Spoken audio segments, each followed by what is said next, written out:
Halo, assalamualaikum warahmatullahi wabarakatuh. Selamat berjumpa kembali dengan channel audiobook kita. Selamat berjumpa kembali dengan Kak Madi. Seperti janji Kak Madi yang lalu, Kak Madi akan kembali untuk membacakan satu cerita dari buku kumpulan cerita rakyat Kutai. Nah, kali ini Kak Madi sudah memegang satu buku yang berjudul Kumpulan Cerita Rakyat Kutai, yang mana buku ini diterbitkan PNRI, Perpustakaan Nasional Republik Indonesia, dan Balai Pustaka. Kali ini Kak Madi akan membacakan di mana salah satunya yaitu berjudul Kisah Asal Usul Kampung Separi dan Teluk Segunang di Kabupaten Kutai Kartanegara. Nah, teman-teman, sobat audiobook, kawan-kawan, apa kabar malam ini? Semoga sahabat, teman-teman, adik-adik dalam keadaan yang bahagia, sehat. Saya akan membawakan untuk teman-teman, mungkin saja belum ada yang tidur dan akan beranjak tidur. Dan ceritanya Kak Madi akan langsung bacakan ya teman-teman, adik-adik, disertai dengan video, dan Kak Madi akan menampilkan video yang menarik. Mungkin video ini tidak begitu mendekati dari cerita, tapi dia dalam satu kawasan kecamatan Tenggarong seberang. Karena jaraknya terlalu jauh, jadi Kak Madi hanya menepati daerah itu. Tapi tak kalah menarik, pemandangan yang indah, menampilkan pemandangan yang indah di mana perekonomian masyarakat, sosial, dan keindahan alam dan keramah tamahan. Tentunya ada wisata dan kuliner yang cukup menarik untuk disimak.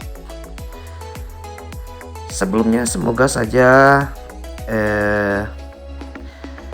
cerita ini bisa memberikan kebaikan, pengetahuan, dan pendidikan untuk masa kini dan masa akan datang. Oke, Kak Madi langsung saja ya teman-teman, adik-adik, sahabat, untuk membacakan. Kisahnya adalah Asal Usul Kampung Separi dan Teluk Segunang. Nah, mungkin ada yang tahu, ada juga yang tidak tahu. Ini terletak di Kecamatan Tenggarong Seberang. Tersebutlah kisah dua orang suami istri bernama Guman dan Ben. Kedua suami istri ini tinggal di sebuah kampung bernama Separi yang terletak di Kecamatan Tenggarong, Kabupaten Kutai Kartanegara.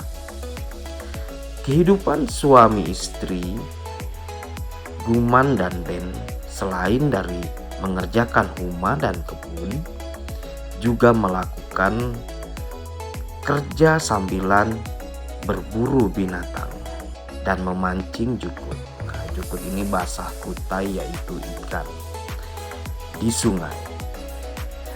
Pakaian mereka terbuat dari kulit kayu jomo, yaitu sebuah kulit pohon kayu kulitnya dapat dijadikan bahan pakaian atau celana pada waktu itu untuk dijadikan selawar, yaitu celana.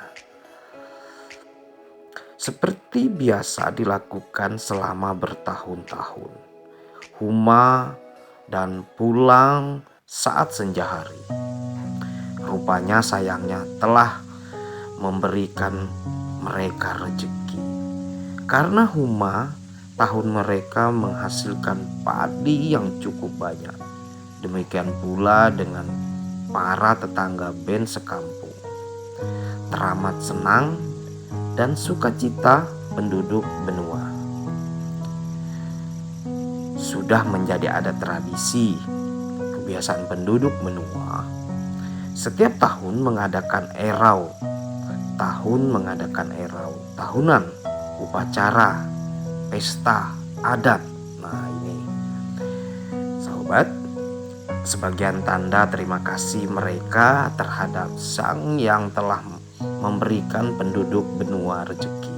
Nah, demikianlah setelah mengetam padi atau memanen padi, lalu diadakan erau yang disebut erau benua.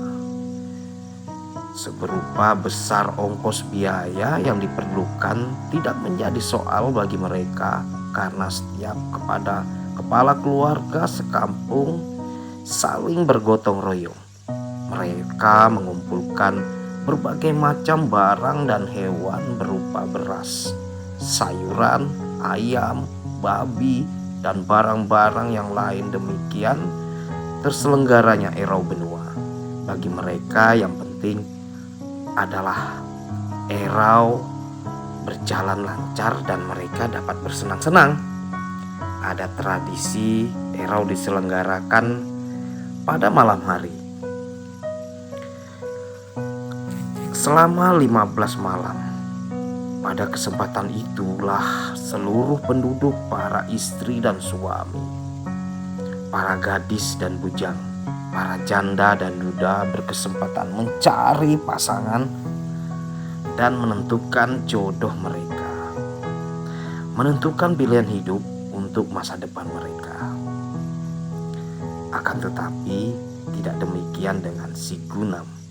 Ia berniat hadir pada acara erau benua di malam terakhir saja, yaitu di hari yang ke-15. Sementara erau benua terus berlangsung, pada malam itu Gunam pergi mencari jukut, mencari ikan dia di sungai itu, makan bersama istrinya. Ben, empai awak subuh-subuh bejerang, sebab aku hendak pergi mancing jukut ke sungai, kata Gunam pada istrinya. Keesokan paginya, setelah makan hambat, sarapan pagi maksudnya, Gunam diantar istrinya pergi ke pinggir sungai untuk masuk ke dalam gubang, lalu berhanyut ke hilir menuruti arus sungai Mahakam.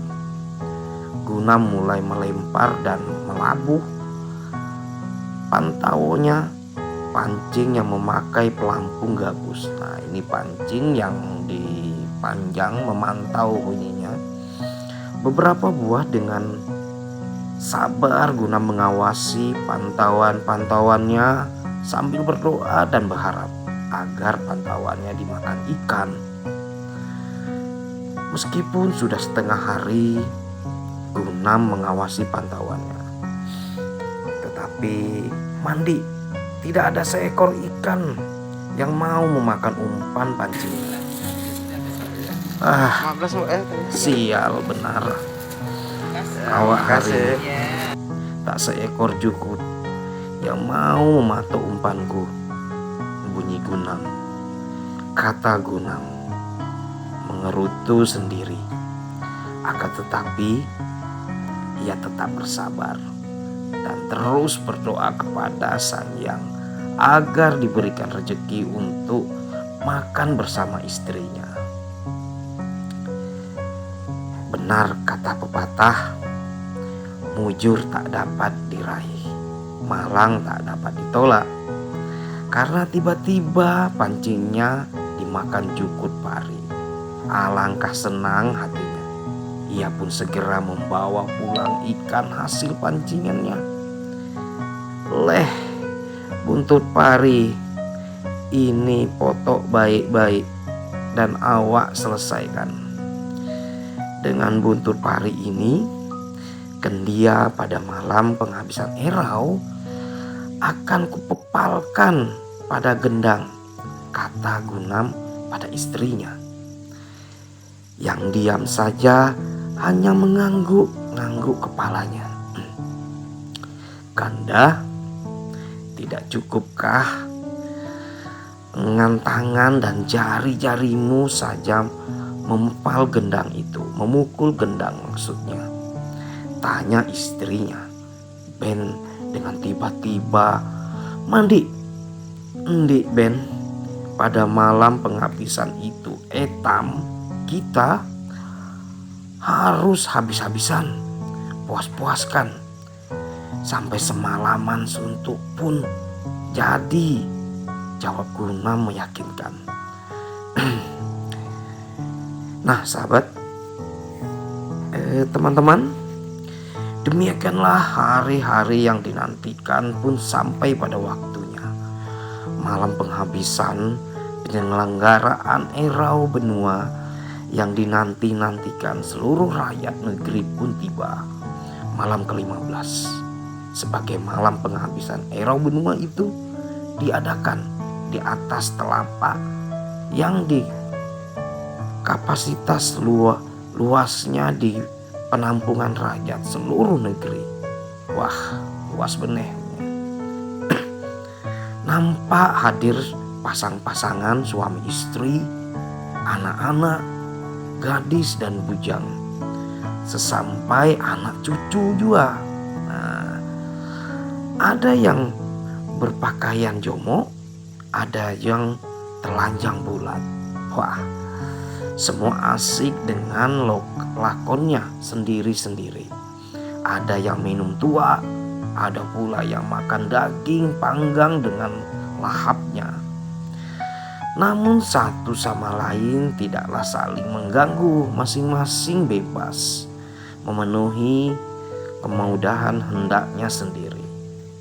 Ketika ramai pesta sedang asik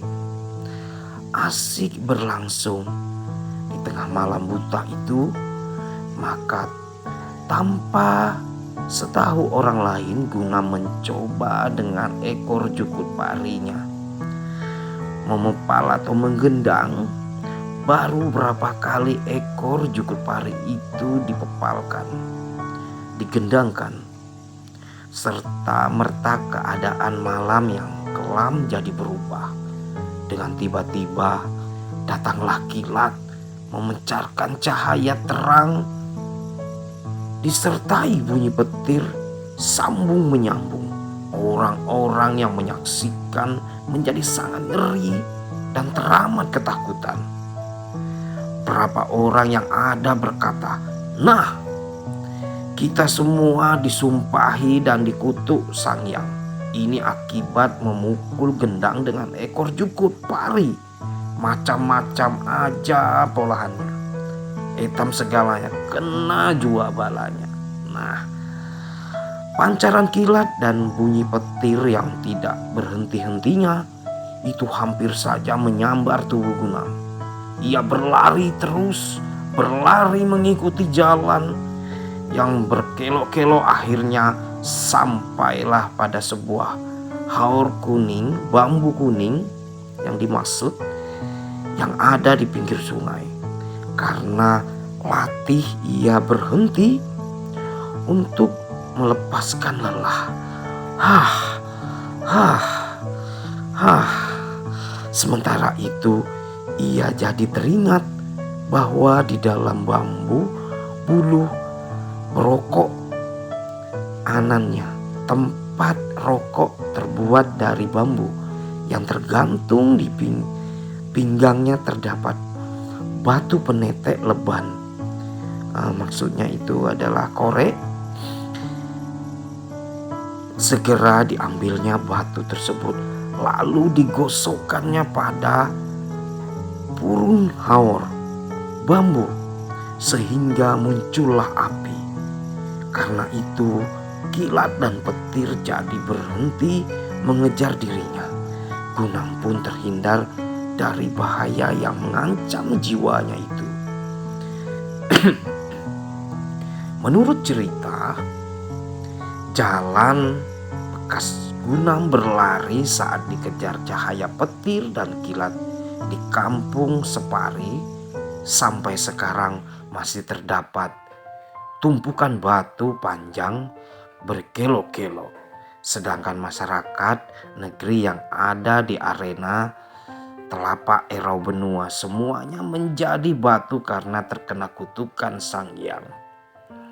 Dan tempat itu dinamakan Gua Batu atau Batu Gelap.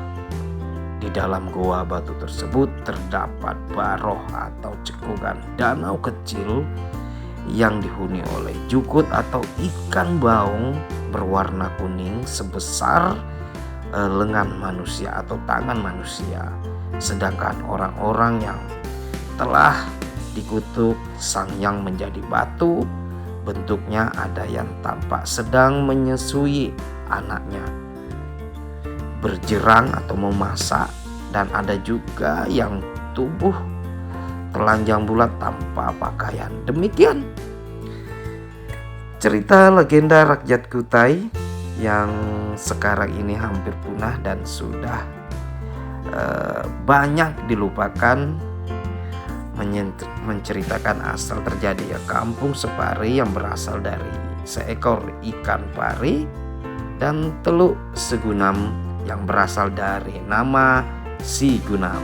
Nah, teman-teman, sahabat, saudara, adik-adik, begitulah bacaan tulisan yang ada di buku cerita rakyat Kutai ini yang baru saja Kak Madi bacakan.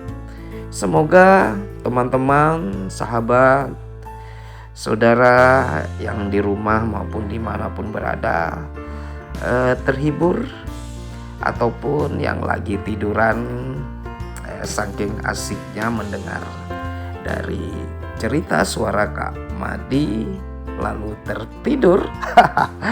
Iya, Kak Madi mohon undur diri dari audiobook kita malam ini. Sampai berjumpa nanti. Kak Madi akan membawakan lagi cerita yang berbeda, tentunya lebih menarik lagi buat teman-teman, sahabat, adik-adik yang ada di rumah. Assalamualaikum warahmatullahi wabarakatuh. Sampai jumpa. Dadah.